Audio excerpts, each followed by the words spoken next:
세실리아의 달콤한 클래식.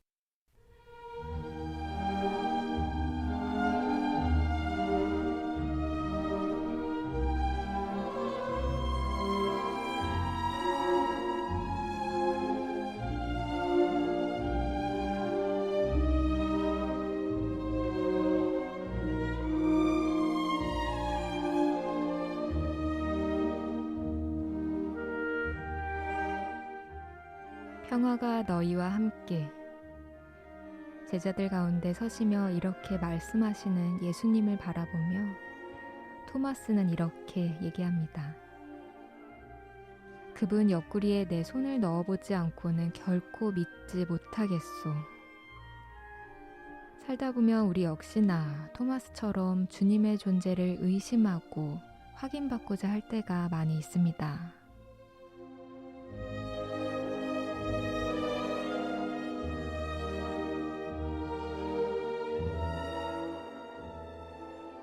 하지만 주님께서는 토마스에게 당신의 손과 옆구리를 보여주시고 육체를 만져보도록 하셨습니다. 그분의 몸은 이제 썩지 않는 몸이지만 그것이 만질 수 있는 육체임을 보여주신 것은 우리가 믿음을 향하도록 보여주신 행동이셨죠.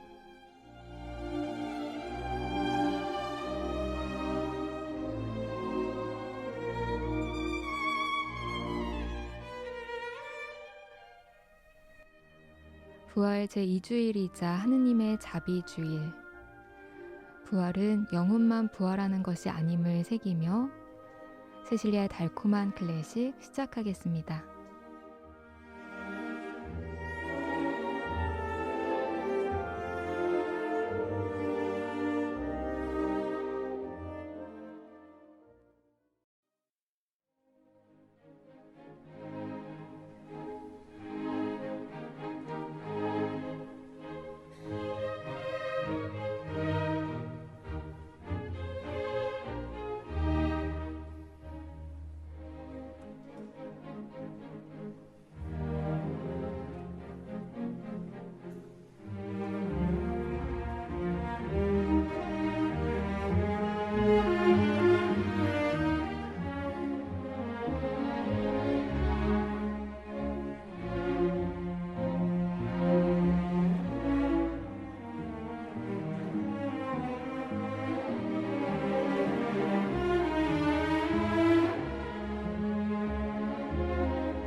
부산 가톨릭 평화방송 봄 개편 이후 첫 번째 세실리아의 달콤한 클래식 첫 곡으로 말러의 심포니 2번 중에서 2악장 전해드렸습니다. 안녕하세요. 저는 피아니스트 김유진 세실리아입니다. 봄 개편으로 새 단장하면서 저희 새달클 PD님도 새롭게 바뀌었는데요. 평일에는 사랑이 있는 세상 진행자로 여러분을 찾아가는 김다정 대레사 PD인데요. 앞으로 저와의 케미 기대 많이 해주시길 바라겠습니다. 또 한동안 새달클을 위해서 애써주신 최소련 안토니아 PD님께도 감사의 말씀 전합니다. 앞서 말러의 심포니 2번 중 2악장 들으셨는데요. 1888년 그리고 1894년 사이에 작곡한 이 곡은 말러 생전에 가장 인기를 얻었던 작품이기도 합니다.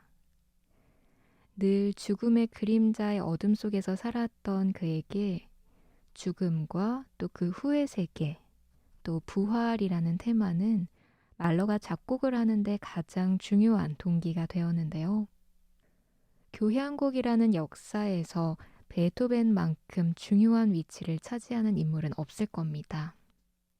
여러 가지 측면이 있겠지만 그의 마지막 교향곡 합창은 기악곡인 교향곡에 인간의 목소리, 합창을 넣은 최초의 심포니였고 또 말러의 이 곡 역시 베토벤의 영향을 받아 교향곡에 합창이 들어가 있죠. 말러의 심포니 2번 1악장은 영웅적 장송행진곡입니다. 영웅의 절규를 노래하며 죽음을 의미하고요. 앞서 들으신 2악장은 목가적인 멜로디가 마치 지난 날을 회상하는 듯 아주 평화로운 악장입니다. 2악장에 이은 3악장은 조용한 스케르초로 흐르면서 4악장 원광, 우월리스트는 가곡의 가사이죠. 붉고 작은 장며 인간은 큰 고난 가운데 있으며 큰 고통 가운데 있나니 이렇게 조용히 부활을 희망합니다. 오늘은 마지막 5악장을 들려드릴 텐데요. 이 5악장에서는 부활을 축하하며 마지막에 말러의 글로 마무리를 합니다. 부활, 그대 부활이로다. 영원한 삶을 위해 나는 죽지 않으리라. 나의 마음속 깊숙이 부활, 그대 승리한 것처럼 신에게 의탁하리다.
음악으로 세상을 풍요롭게 해주는 다양한 음악가들 만나봅니다.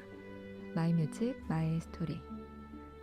오늘은 지난주에 이어서 클라리넷 연주자 백동훈 씨 모셨습니다. 선생님 안녕하세요. 안녕하세요. 네, 반갑습니다. 저희 새달클 코너이죠. 마이뮤직, 마이스토리에서는 이렇게 좋으신 음악가들과 함께 2주씩 음악 이야기 나누고 있는데요. 지난주에는 클라리넷의 가능성을 보여준 작곡가이죠. 슈타미츠의 이야기부터 또 드뷔시 아름다운 음악까지 들어봤습니다.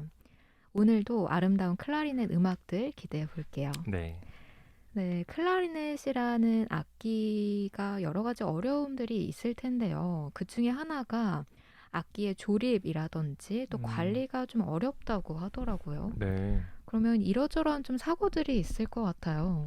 네, 아무래도 악기가 이제 하나의 피스로 되어 있는 게 아니고 네. 5개의 파트가 이제 합체를 시키는 거죠. 레고처럼 이렇게 조립을 해가지고 그렇군요. 네, 쓸 때마다 조립을 했다가 다시 분해를 해서 보관을 하고 이런 식으로 하는데 저도 얼마 전에 사고가 있었어서 어떤 일이 있었나요? 악기가 이렇게 스탠드에서 넘어지면서 두동강이 나는 사고가 있었는데 네, 지금은 잘 수습해서 다시 복구를 해놓은 상태입니다. 그럼 소리라든지 이런 게 완전히 회복이 되나요?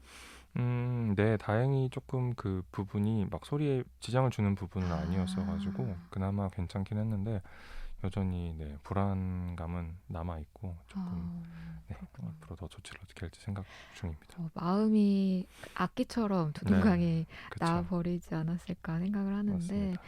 악기의 관리도 어렵고 또 클라리넷이라는 목관악기가 현악기와는 또 다르게 소모악기다라는 그쵸. 말씀을 해주셨는데요. 네, 현악기는 이제 관리를 잘 하게 되면은 나이가 들수록 시간이 지날수록 더 값어치가 올라가는 네. 악기인데 관악기는 이제 그렇지 못하죠. 왜냐면 저희는 아무래도 바람을 부니까 그 안에서 수증기도 맺히고 네. 물기가 계속 닿기 때문에 나무도 그만큼 탄력을 조금 잃어가고 그다음 키들도 메탈로 되어 있기 때문에 그런 부분이 소모가 좀 되기 때문에 네, 시간이 지날수록 많이 소모가 됩니다. 그렇군요. 이 관악기의 연주를 보면 무대 위에서 연주자들이 좀 이러저러한 해프닝이라든지 이런 게 생기곤 하는데 그렇죠. 네. 제일 대표적인 게 이렇게 삑사리가 나기도 하죠. 네. 네. 그런 뭐 조작을 잘못해서라든지 아니면 어떤 뭐 입 안에 압력 같은 거가 변하면서 그렇게 삑사리가 날 때도 있고 아니면 바람을 불었을 때 안에 물이 차면서 그게 그 키 구멍을 막는 경우가 가끔씩 있어요. 그래서 소리가 잘 나다가 꼬르륵 거리는 경우가 있는데 그러면은 한 번씩 무대에서 이렇게 바람을 불어가지고 키에 있는 물을 빼주는 그런 모습을 꽤 봤던 것 같아요. 네, 심심찮게 보실 수 있을 거예요. 정말 쉬운 일이 하나도 없습니다. 네, 그럼 오늘 들려주실 첫 곡 어떤 음악인지 설명 부탁드릴게요. 네, 첫 곡은 까미 생성스의 음악입니다. 프랑스 작곡가이자 오르게니스트이고 지휘자이기도 했던 되게 다방면에 굉장히 탤런트가 많았던 사람이에요. 사실 이 생상스를 생상 혹은 생상스 이 두 이름을 헷갈리시는 분들이 많아요. 그렇죠. 한국에서는 흔히 그냥 생상이라고 많이들 하시는데 원래는 생상스라는 도시가 있어요, 프랑스에. 네. 그래서 이제 까미 생상스가 이제 이 도시의 이름처럼 내 이름이 발음이 되기를 원했다고 하는데요. 네. 이 도시 자체가 옛날에는 생상이라고 발음이 되다가 언제부턴가 이게 생상스라는 발음으로 바뀌었어요. 왜냐하면 뒤에 S가 있긴 한데 프랑스에서는 이 맨 마지막에 오는 자음이 묵음 처리가 되기 때문에 원래는 S를 발음을 안 했었는데 네, 예외적으로 S를 발음을 하게 돼서 현재는 뭐 한국을 비롯한 여러 나라에서 까미 생성스라고 발음을 하고 있습니다. 앞서서 생상스의 천재적인 면을 설명을 해주셨는데 네. 조금 더 들어볼까요?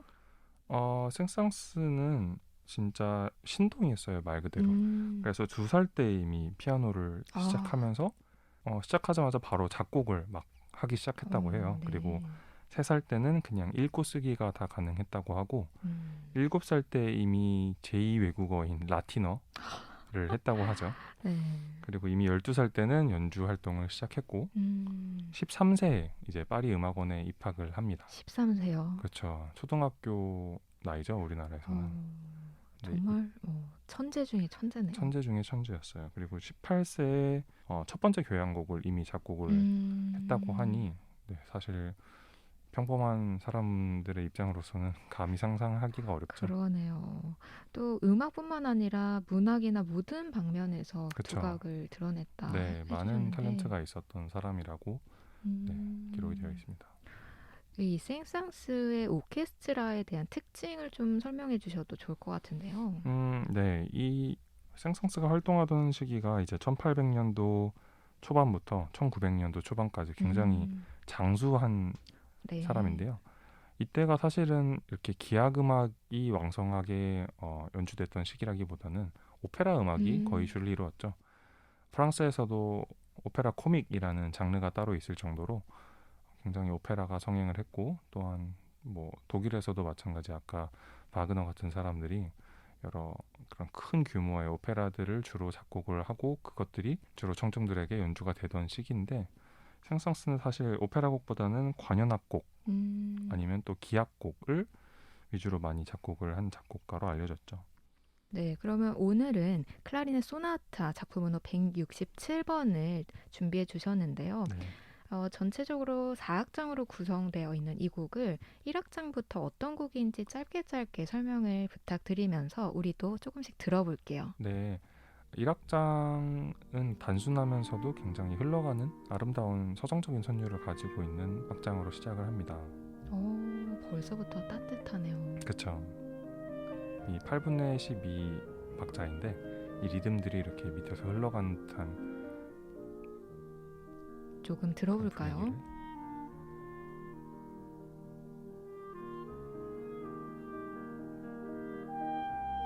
와, 너무 좋습니다.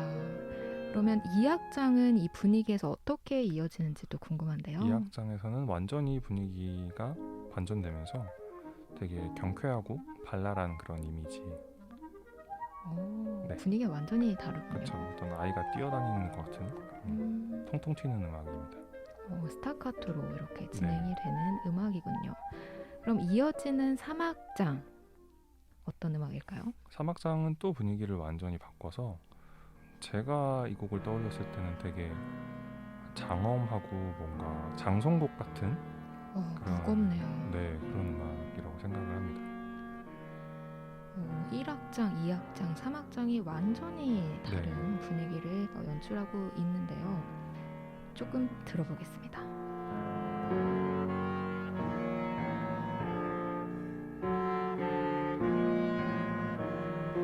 정말 설명해 주신 대로 장송곡이라고 할 만하네요. 네. 이어지는 4악장은 또 다른 멜로디라고요? 네, 3악장에서 이제 아타카로 연결이 되면서 이어지는데 뭔가 피아노에 이렇게 코드로 시작해서 클라리넷이 이제 스케일을 이렇게 쭉 왔다 갔다 하면서 이렇게 화려하게 진행이 되는데요. 그만큼 좀 테크닉적이기도 하고 이제 빠르게 움직이는 그런 역동적인 악장이라고 할 수 있겠습니다. 3악장이 장송곡이었는데 4악장에서 뭔가 생명력이 넘칩니다. 그렇죠. 네. 마치 죽었다가 이렇게 화려하게 부활하는 듯한 그렇게 볼 수도 있겠네요. 악장일 것 같은데요. 4악장의 또 다른 특징 중에 하나가 바로 추억을 회상하는 듯한 멜로디가 들어가 있다고요. 네, 이제 뒷부분으로 가게 되면은 다시 1악장의 멜로디, 아까 들으셨던 그 멜로디가 그대로 나오게 되면서 마치 옛날 일을 회상하는 듯한 그런 이미지로 이렇게 흘러가게 됩니다. 네, 앞서 1악장 들으셨죠? 그러면 오늘은 4악장을 들어볼 텐데요. 생상스의 클라리넷 소나타 작품 번호 167번의 4악장 전해드리겠습니다.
네, 생상스의 클라리넷 소나타 작품 번호 167번의 4악장 함께 들으셨습니다.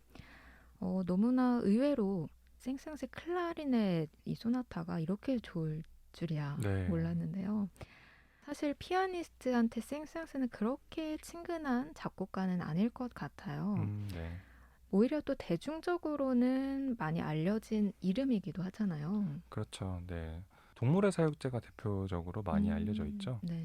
그리고 최근에는 이제 김연아 선수가 사용을 하면서 이슈가 되었던 죽음의 무도가 일반 맞습니다. 대중들에게는 굉장히 깊은 인상을 주었을 텐데요. 그렇군요. 죽음의 무도의 이미지만 생각하다가 이렇게 따뜻한 그렇죠. 클라리넷 선율 들으니까 생상스의 매력이 다시 한번 느껴집니다. 네.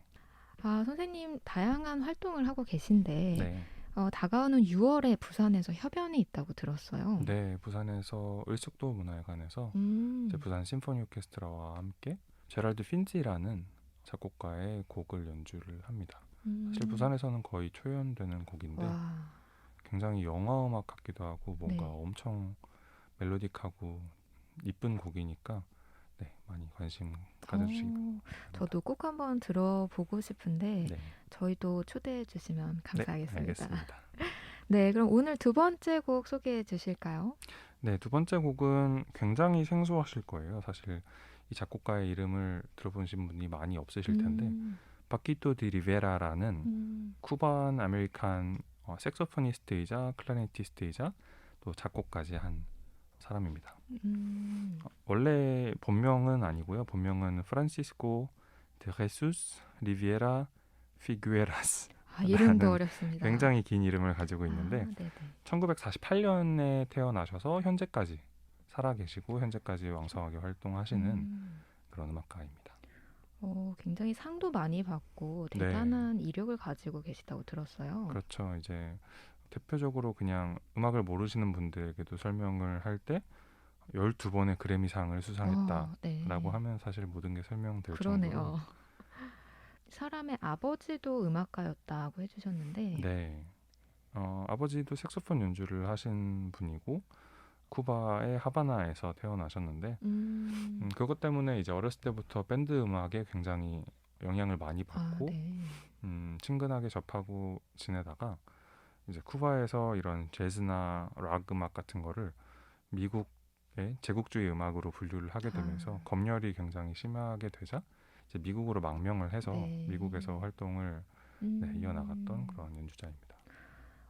클라리네스트이지만 또 색소폰 연주도 굉장히 잘했다고 해주셨는데, 네, 약간 크기는 다르지만 조금 비슷하게 생기기도 했잖아요. 네. 주법이라든지 이런 게 비슷할까요?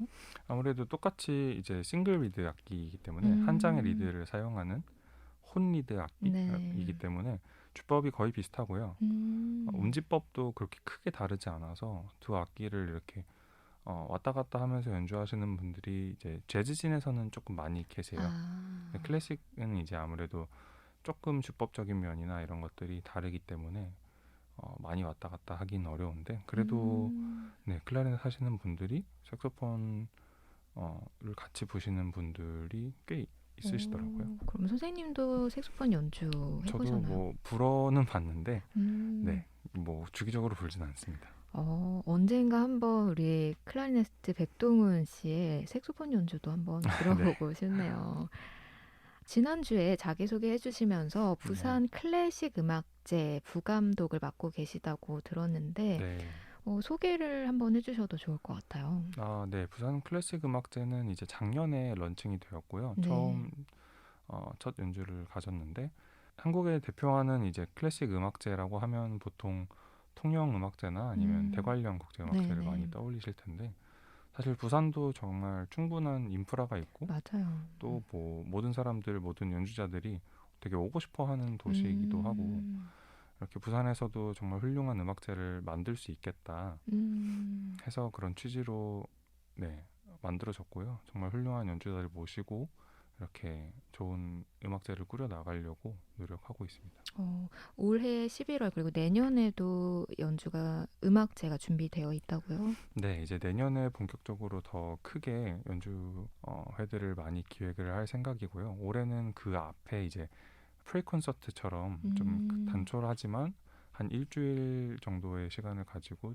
11월에 이제 진행이 될 건데요.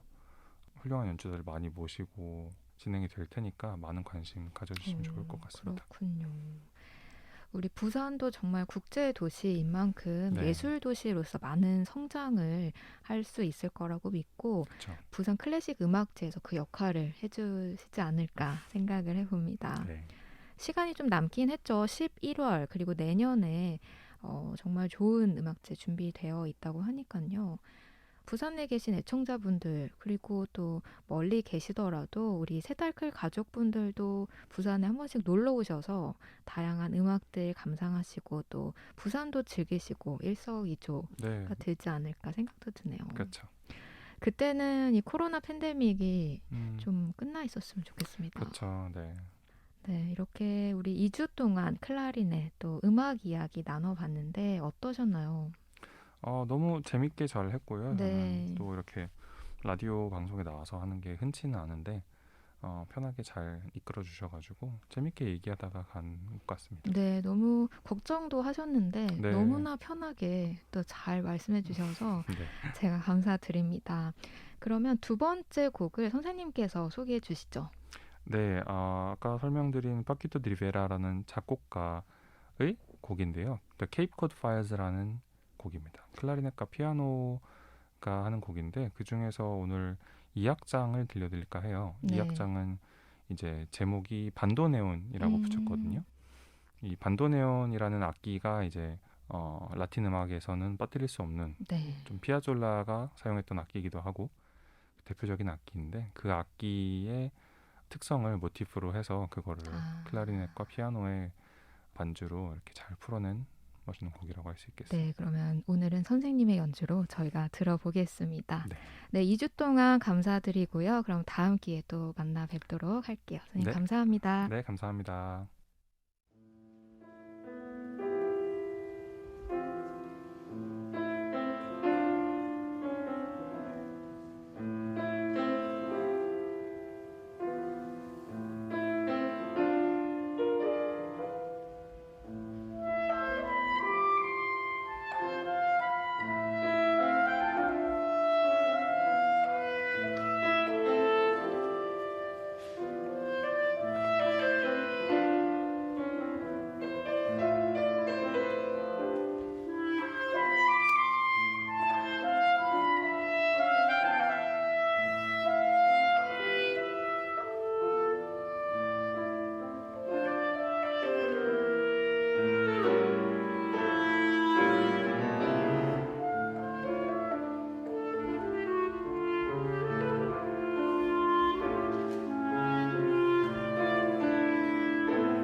지난주에 이어서 클라리네스트 백동훈 씨와 함께 이야기 나눠봤습니다.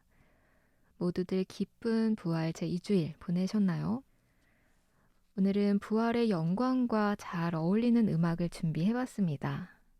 노르웨이 작곡가 그리그의 대표작이자 또 유일한 피아노 협주곡인 이 곡은 그리그가 25살에 작곡한 곡인데요. 당시 프란츠 리스트도 극찬하면서 직접 연주를 하기도 했다고 전해집니다. 하지만 그리그 본인은 이 곡에 만족을 처음에 못했다고 하는데요. 그래서 개정에 또 개정을 거듭한 결과 1907년 9월 그가 세상을 떠나기 직전까지 이어진다고 합니다. 노르웨이 민속음악의 기초에서 북유럽의 극적이고 화려한 색채로 그려지는 이 곡은 우리가 그리그는 잘 몰라도 이 곡의 도입부는 워낙 유명해서 많은 음반들이 남아있죠. 독일의 피아니스트였던 빌헬름 바크하우스의 역사상 최초의 녹음 이후에 수많은 대가들의 음반이 있지만 오늘은 좀 특별한 버전 들고 왔습니다. 미모와 지성을 겸비한 독일의 바이올리니스트 율리아 피셔의 연주인데요. 연주 당일 자신의 생상스 바이올린 협주곡 연주 후에 바로 이 곡을 연주했습니다. 피아니스트 어머니의 재능을 물려받아 피아노 연주도 대단한 그녀는 독일 역사상 최연소로 국립음대 교수가 되기도 했는데요. 피아노면 피아노, 또 바이올린이면 바이올린 못하는 게 없는 율리아 피셔의 연주로 오늘 그리그의 피아노 협주곡 작품 번호 16번 함께 들으시겠습니다.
오늘도 달콤한 클래식과 함께 깊은 주일 밤 되셨나요?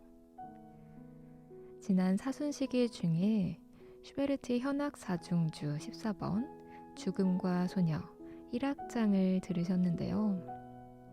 그때 애청자 조스바님께서 정말 좋아하셨던 기억이 나네요. 슈베르트는 생전에 총 15곡의 현악 사중주를 남겼고 죽음과 소녀는 그중 14번이죠. 지난 사순시기에 들었던 1악장은 아주 불길한 또 죽음에 쫓기는 듯하기도 하고요. 긁는 듯한 도입이 마음을 상당히 불쾌하게 만들어서 영화나 드라마에서 폭력적인 장면에 꽤나 사용이 되기도 하고요. 하지만 이 곡의 3악장부터는 절망 가운데 한 줄기 빛을 발견한 듯 힘찬 리듬으로 시작됩니다. 죽음 앞에서 보이는 슈베르트의 낙천적인 면모를 발견할 수 있는 대목이죠. 오늘은 4악장으로 마무리를 해볼 텐데요. 4악장은 새로운 곳으로 향합니다. 마치 죽음 뒤에 새로운 세상에 대한 희망을 힘차게 말하며 슈베르트가 용기를 주는 듯 합니다. 오늘은 슈베르트의 죽음과 소녀 현악사중주 중에서 4악장 알반베르크 쿼르텟 연주로 보내드리면서 인사드리겠습니다. 지금까지 연출의 김다정 대레사, 기술의 신상주 안토니오, 진행의 저 김유진 세실리아였습니다. 감사합니다.